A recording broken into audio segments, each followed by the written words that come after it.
Olá pessoal, nós estamos de volta para mais uma aula Atualidades em Foco aqui no nosso LAC Concursos.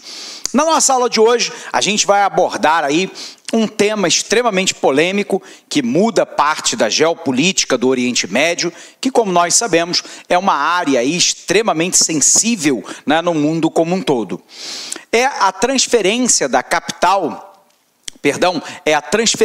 da embaixada norte-americana da capital administrativa de Israel, que é Tel Aviv, para a sua capital considerada sagrada pela religião judaica, que é Jerusalém. Para a gente poder tentar entender essa questão, como sempre, a gente vai construir a linha do tempo. Essa construção da linha do tempo, embora ela seja, né, um pouco mais demorada, ela permite a você a sua autonomia intelectual para tentar entender, né, a relação entre as causas, o desenvolvimento e as possíveis consequências desse fenômeno. Então vamos nos recordar. Primeiro, é preciso a gente lembrar que até o século IV, a região da Palestina, onde hoje se encontra o Estado de Israel, era dominado pelo império mais poderoso do mundo, que era o Império Romano. Lembrando que Roma chegou a dominar 2/3 das terras ocidentais conhecidas no mundo. Nós sabemos que nós tivemos, então, né, lá no século IV, uma convenção, né, do imperador Constantino de Roma ao cristianismo. E aí, naquele momento, no século IV, começa então uma perseguição dos judeus. Essa perseguição dos judeus advinha da compreensão de que a morte da figura histórica de Cristo havia sido perpetrada por uma decisão do grupo dos fariseus, que eram os administradores do templo, né, dentro da religião judaica. Sendo assim, o Império Romano seria aquele que executou a sentença, mas, na verdade, a decisão pela morte da figura de Cristo havia sido perpetrada pelos judeus. Os judeus, então, fugindo da perseguição romano-cristã, vão se espalhar pelo mundo. Isso vai criar algo que nós denominamos de diáspora judaica, a dispersão dos judeus pelo mundo e o fim do Estado de Israel. A partir do século IX, X e XI, nós tivemos levas de população árabe islâmica ocupando parte do território da Palestina. E, portanto, durante um grande período de tempo, embora a Palestina fosse lá motivo de uma disputa intensa entre árabes islâmicos e cristãos, via de regra, dentro desse território, a população árabe islâmica e cristã conviveu relativamente em paz. Contudo, contemporaneamente, nós tivemos um evento que marcará uma ruptura nessa relação. Durante a Segunda Guerra Mundial, de 1939 a 1945, os nazistas mataram 6 milhões de judeus em campos de concentração. Observe que no século XIX já havia surgido um movimento judaico chamado de movimento sionista, que remete ao Monte Sião, considerado sagrado para os judeus, que propunha a recriação do Estado de Israel. No entanto, essa recriação não irá ocorrer até o final da Segunda Guerra Mundial. Depois do Holocausto dos judeus e do horror, né, que isso causou à humanidade, a recém-criada ONU propõe, então, a recriação do Estado de Israel, dividindo o território com um Estado árabe islâmico, que nós chamaríamos de Palestina. Primeira questão, você não pode confundir a totalidade do território, que é a Palestina, com um país que seria criado pela resolução da ONU, um país árabe islâmico chamado de Estado palestino. É como se eu dissesse para você que a cidade do Rio de Janeiro fica no estado do Rio de Janeiro, mas não é a sua totalidade. Da mesma maneira que a cidade de São Paulo fica no estado de São Paulo, mas também não é a sua totalidade. Da mesma maneira, o Estado palestino estaria dentro do território da Palestina, mas não seria sua totalidade, porque dividiria o território da Palestina com o Estado de Israel. O grande problema sempre foi, contudo, Jerusalém, porque ela é considerada sagrada para as 3 religiões monoteístas, pela ordem de formação, o judaísmo, o cristianismo e o islamismo.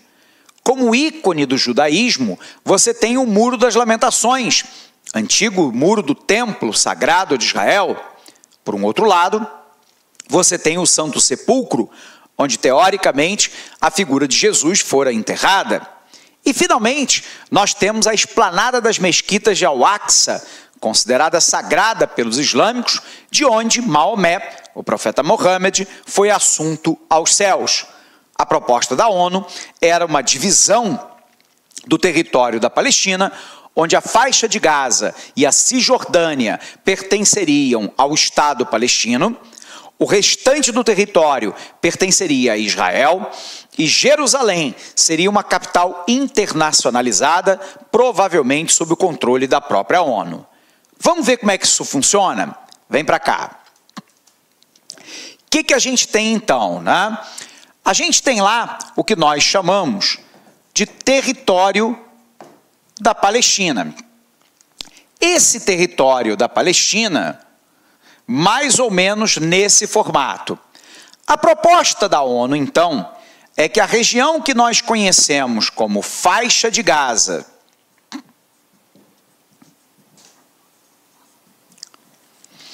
e a área denominada de Cisjordânia, que nós vamos aqui, né, nomear de ponto A, o ponto A formaria o Estado palestino. Portanto, um Estado árabe islâmico.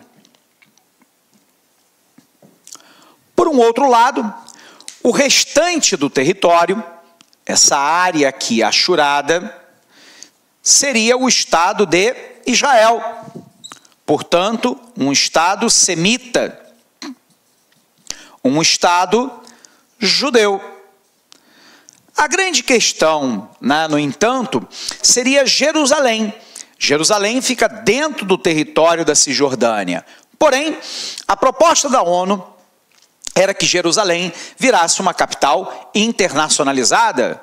Então, aqui, Jerusalém seria uma capital com controle provável da própria ONU. Essa foi a proposta. Os judeus aceitaram, até porque não tinham, né, condições de dizer não.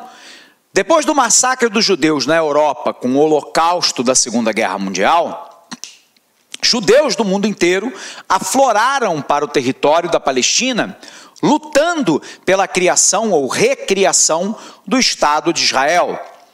A grande questão é que os palestinos não aceitaram essa divisão, porque isso significava perder terras, perder áreas consideradas religiosas importantes para os judeus. Lembrando, os judeus dizem que são o herdeiro natural do território da Palestina, onde a figura, né, de Yahvé, traduzindo Javé ou Jeová, que significa literalmente aquele que é, havia dito que o povo judeu seria o povo de Deus e que Deus encaminharia esse povo para uma terra onde corre leite e mel.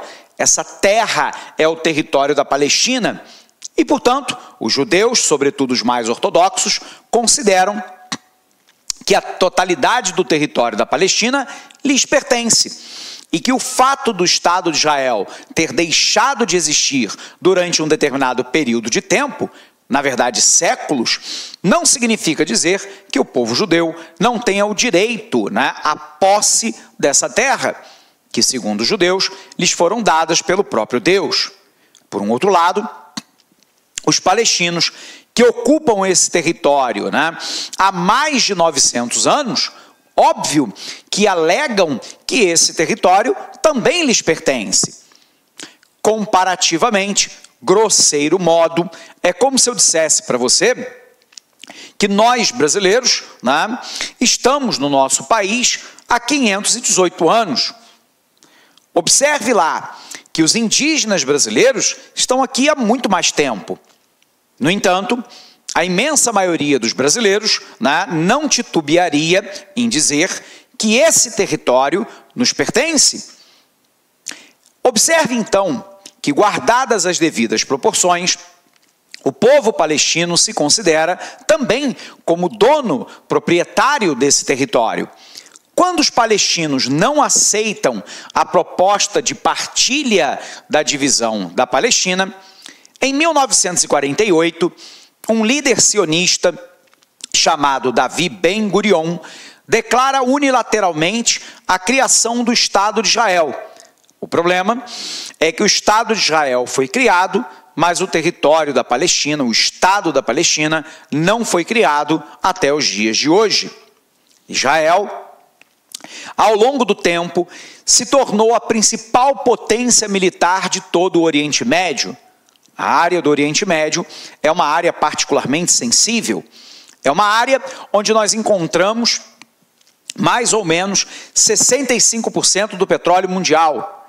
É uma área que é o berço das 3 grandes religiões monoteístas, pela ordem de formação: judaísmo, cristianismo e islamismo. Essa área tem uma diversidade étnica, linguística, religiosa muito grande. Nós temos, por exemplo, os iranianos, que não são árabes, eles são persas, mas são em sua grande maioria islâmicos. Mas o islamismo pregado no Irã é xiita, enquanto que a maioria dos islâmicos do Oriente Médio são sunitas. Nós temos no Líbano uma população que é árabe e é cristã. Observe então que a diversidade ela é muito grande. E por isso essa área foi motivo de disputa e de conflito intensa ao longo, né, das últimas centenas de anos. Sendo assim, o que aconteceu? Com a criação do Estado de Israel em 1948, começaram lá as guerras árabe-islâmicas. Vamos colocar aqui no quadro para você. Então, o que nós temos, né? Temos lá que essa proposta de divisão do território da Palestina não foi aceita pelos palestinos, e em 1948, de maneira unilateral, foi recriado o Estado de Israel. Começa então o que nós chamamos de conflitos árabe-israelenses. Esses conflitos começam lá em 1948-49.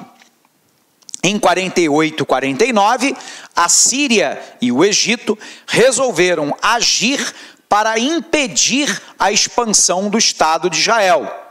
Nós temos então que a Síria dominou a Cisjordânia e Jerusalém Oriental e o Egito dominou a faixa de Gaza. Então vamos lá, 1948-49, a Síria ocupa Jerusalém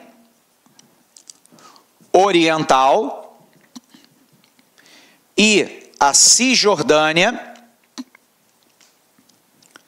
e o Egito, 2 países islâmicos, ocupou a faixa de Gaza, de maneira a impedir a expansão do território de Israel. Na sequência, nós tivemos outras guerras, 2 das mais importantes, né? Nós tivemos lá em 1967, 68, a famosa Guerra dos 6 Dias. E nessa Guerra dos 6 Dias, Israel se consagra vitorioso. E aí, Israel domina a totalidade do território da Palestina, domina as colinas de Golã, que pertenciam à Síria, que é um ponto altimétrico mais elevado do terreno, que permite uma observação militar, e ao mesmo tempo, as colinas de Golã têm lá a nascente do Rio Jordão, que abastece 40% da água de Israel. Israel domina Jerusalém Oriental, domina a faixa de Gaza, domina a península do Sinai, que pertencia ao Egito, de maneira a criar uma barreira territorial a impedir o Egito de ocupar o território palestino. Outra guerra acontecerá em 1973, a chamada Guerra do Yom Kippur, no dia do perdão judaico. Perdão, só corrigindo aqui, não é a Síria que ocupa Jerusalém Oriental, e sim a Jordânia, perdão. Desculpa. Continuando aqui, em 1973, Guerra do Yom Kippur, aí sim, Síria e Egito organizam um ataque a Israel. Israel, de novo, sai vitorioso e consolida o domínio do território alcançado na Guerra dos 6 Dias. Em 1979, nós temos o primeiro relaxamento dessa crise, quando lá os Estados Unidos vão mediar um acordo entre Israel e o Egito. Israel devolveria a península do Sinai tomada na Guerra dos 6 Dias, e o Egito seria o primeiro país islâmico, de maioria islâmica, a reconhecer o direito da existência de Israel. O resultado é que o acordo foi firmado, e isso, de fato, foi o que aconteceu. No entanto, os conflitos e todos os acordos de paz nunca saíram muito longe do papel. No momento atual, nós estamos vivendo a ultradireita em Israel.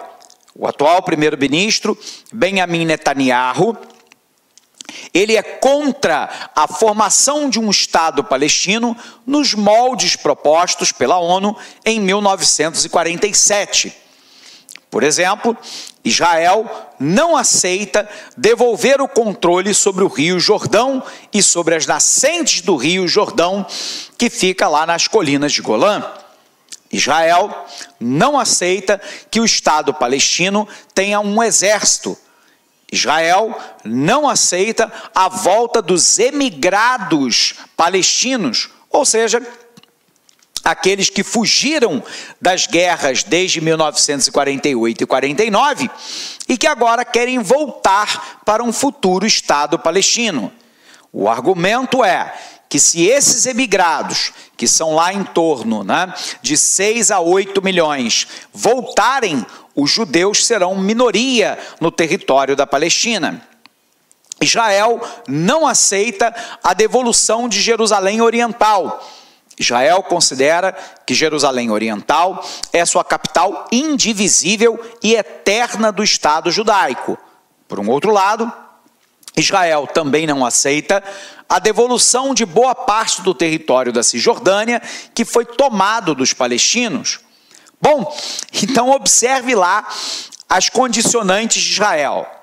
Israel não aceita a devolução de Jerusalém Oriental, que é reclamada pelos palestinos como a sua capital, a futura capital de um Estado palestino. Israel não aceita devolver a água do Rio Jordão, nem o domínio das colinas de Golã. Não aceita a volta dos emigrados, não aceita que os palestinos tenham um exército, não aceita devolver parte do território da Cisjordânia. O resultado é óbvio: não há processo de paz se os países não avançarem nessas negociações. Bom, onde é que entra o Trump nessa história? O Trump, com a sua visão, eu vou ser bondoso na minha análise, com a sua visão extremamente peculiar sobre a economia e a política internacional, o Trump decidiu transferir a embaixada dos Estados Unidos de Tel Aviv, que é uma capital administrativa de Israel, onde a imensa maioria esmagadora dos países membros da ONU mantém as suas embaixadas, inclusive o Brasil, porque a ONU diz que o status de Jerusalém tem que ser negociado num amplo acordo internacional envolvendo as superpotências, envolvendo a Autoridade Nacional Palestina e o Estado de Israel, e a proposta da ONU se encaminha para a ideia de que Jerusalém seja dividida, Jerusalém Ocidental, né, pertencendo aos judeus, Jerusalém Oriental aos palestinos. Em momento algum, Israel vislumbra a possibilidade de aceitar que Jerusalém Oriental pertença a um futuro Estado palestino. E esse é um ponto de discórdia que não tem possibilidade de negociação. A grande questão é que se os palestinos não puderem ficar com Jerusalém Oriental, não haverá paz no território da Palestina, porque isso envolve uma questão religiosa profunda, né, para os palestinos. Eles não aceitam perder o controle da esplanada das mesquitas de Al-Aqsa, que é onde o profeta Maomé foi assunto aos céus e que, portanto, é sagrado para eles, como o Muro das Lamentações o é para os judeus. O ponto-chave é que a maioria dos países mantém as suas embaixadas em Tel Aviv, evitando, né, transferir a embaixada para Jerusalém, e isso seria a garantia do reconhecimento, né, de Israel no domínio completo do território de Jerusalém. Bom, nós sabemos que o Congresso americano, anos atrás, votou para que os Estados Unidos reconheçam Jerusalém como a capital indivisível, eterna de Israel e, portanto, propunha lá a transferência da da embaixada americana de Tel Aviv para Jerusalém. Porém, a mesma legislação facultava ao chefe do executivo, ao presidente, que ele postergasse essa tomada de decisão. Observe que o presidente George Walker Bush utilizou isso rotineiramente para evitar a transferência da embaixada americana para Jerusalém. Barack Obama fez a mesma coisa. No primeiro ano de governo, né, o Trump, a contragosto, também o fez. Só que agora o Trump decidiu transferir a embaixada americana para Jerusalém. Isso é um golpe de morte nas negociações entre palestinos e israelenses. Isso fortalece a extrema-direita israelense e o partido de Benjamin Netanyahu, o primeiro-ministro. Por um outro lado, a pergunta é, sob o ponto de vista geopolítico, talvez esteja claro para o mundo inteiro que não haja possibilidade de negociação de paz na Palestina sem que Jerusalém, o status de Jerusalém, seja discutido.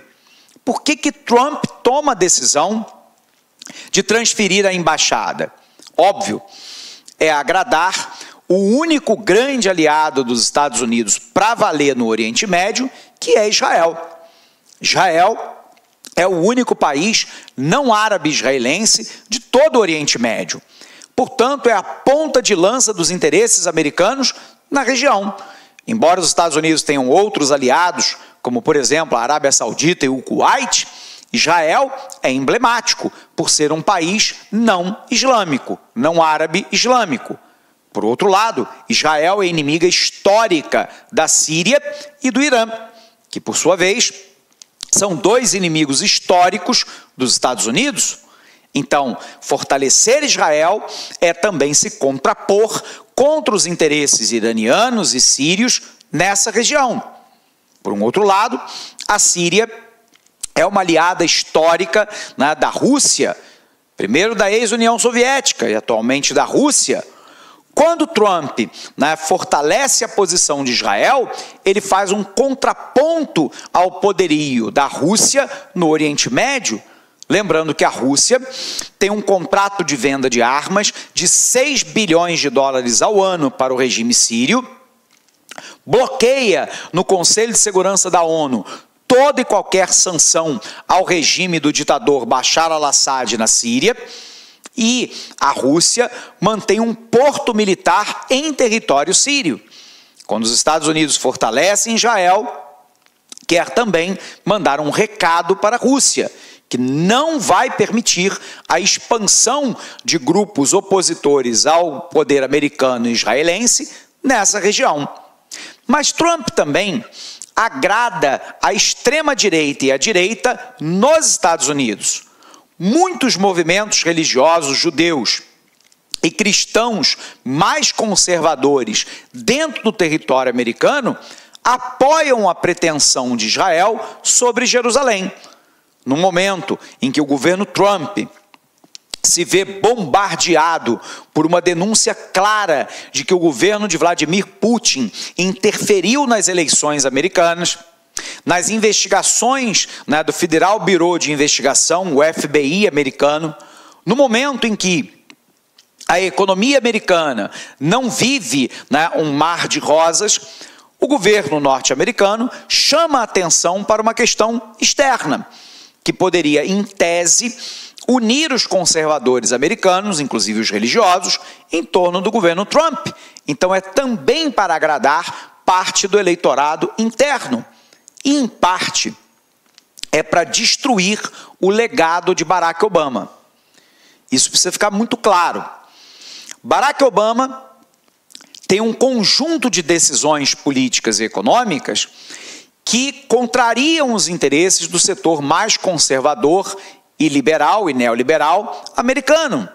Barack Obama, por exemplo, assina a Convenção de Paris, comprometendo os Estados Unidos na redução de gases do agravamento do efeito estufa. Trump vai lá e sai da conferência, sai do Acordo do Clima em Paris, assinado em 2015. Barack Obama negociou um acordo nuclear com o Irã para que o Irã parasse o seu programa militar bélico nuclear em troca de redução das sanções. Recentemente, o governo Trump retirou os Estados Unidos desse acordo e aumentou as sanções contra o governo iraniano. Barack Obama tem uma relação boa com Cuba, reabre a embaixada dos Estados Unidos em Havana, mantém uma relação de diálogo, embora cercada de problemas, com o governo cubano. Trump vai lá e ignora esse feito e endurece a relação com Cuba.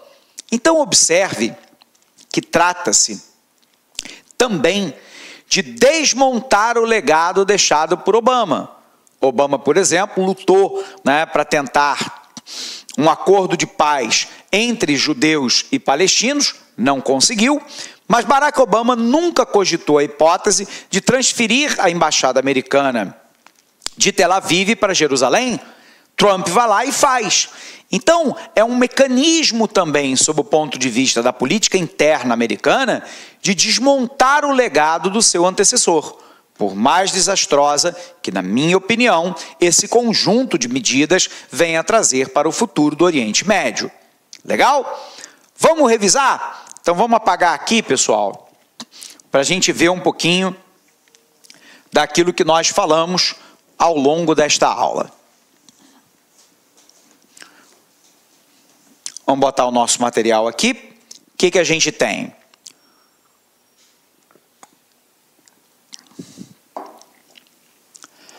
Transferência da embaixada dos Estados Unidos para Jerusalém. Gaza vive o momento mais sangrento desde a onda de protestos palestinos em massa, que começou com a decisão da mudança da embaixada dos Estados Unidos para Jerusalém, deixando pelo menos 55 mortos e centenas de feridos à bala na fronteira com Israel. A mudança da embaixada, um gesto simbólico, após os Estados Unidos mudarem de postura de não reconhecer Jerusalém como capital de Israel, até que a disputa fosse resolvida por um acordo de paz, coincide com o 70º aniversário da criação do Estado hebreu, do Estado judeu, do Estado semita, segundo o calendário gregoriano. A data também assinala à véspera do dia do Nakba, desastre em árabe, em que os palestinos relembram 7 décadas de exílio e a perda do seu território.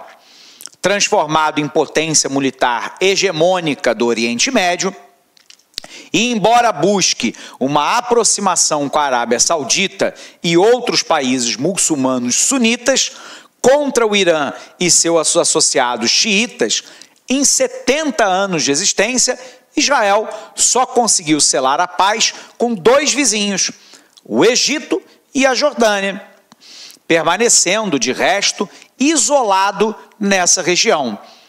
Observe aqui o avanço do Estado de Israel sobre o território palestino. Observe lá que em branco nós temos as áreas judias e a área palestina. Até 1946, a quase totalidade do território da Palestina era domínio palestino, portanto árabe islâmico. Os judeus ocupavam áreas remanescentes. O plano da ONU de 1947 era de que a faixa de Gaza e a Cisjordânia formariam o Estado palestino e o restante do território seria Israel, com Jerusalém, internacionalizada.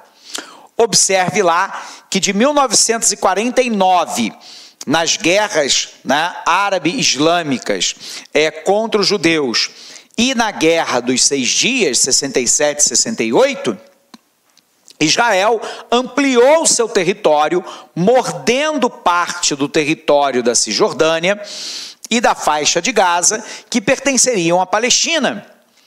Em 2005, esse domínio de território já era quase que completo.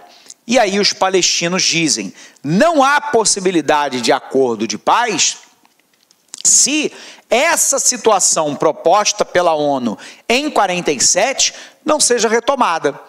Nessa condição aqui, e agora, dominando a totalidade de Jerusalém, o acordo de paz entre o mundo árabe islâmico e os judeus é próximo de zero. E Trump parece selar a tampa do caixão de um acordo de paz, transferindo agora a embaixada americana para Jerusalém. Resultado, conflito intenso nessa região, com dezenas de mortos e um acordo de paz altamente improvável para o curto e médio prazo, pelo menos até que essa política se reverta, talvez no momento futuro. Legal? Compreender o Oriente Médio, compreender os conflitos árabes e israelenses é fundamental. Bom, pessoal, com isso, então, a gente encerra essa nossa aula por aqui. Desejo a todos vocês um fortíssimo abraço, bons estudos e até o próximo Atualidades em Foco. Abração! Olá, meus amigos, minhas amigas, sou o professor Luiz Antônio Carvalho, estou aqui para fazer um convite muito especial para você que quer ser policial, que quer policial militar do estado do Pará, cargo de soldado. Este concurso PM Pará 2019 está confirmado, acredito eu, para o primeiro semestre de 2019, então é hora de você estudar com planejamento, com foco, com antecedência, porque essas são as dimensões necessárias para que você seja bem-sucedido em um concurso público. Venha fazer conosco o nosso pré-edital. Esse curso pré-edital é um curso diferenciado, é um curso que nós temos aqui 180 dias de prazo de acesso. Por quê, professor? Porque nós esperamos que esse concurso venha a ser publicado de tal ainda no primeiro semestre. Se tiver com prazo de acesso, você vai receber a atualização do seu curso da PM Pará a custo zero. A custo zero, pode ter certeza disso, tá? Você pode ter certeza disso, tudo bem? Então tá aí para vocês aí, essa informação aqui para vocês aí. O curso custa apenas 10 parcelas de R$25. Nossos professores aqui, não temos professores medianos, são todos professores top de linha. Nós fizemos uma campanha dessa em 2016 muito bem sucedida. Sabe por quê? Porque é o único curso que tem essa ferramenta pedagógica chamada de Personal Coach, que é o estudo em regime de metas. A partir do dia 24, você pode vir no site, pode se matricular, pode hoje, aliás, aliás, já tem lá a primeira semana já antecipada. Você pode o quê? Vai estudar em regime de metas, né?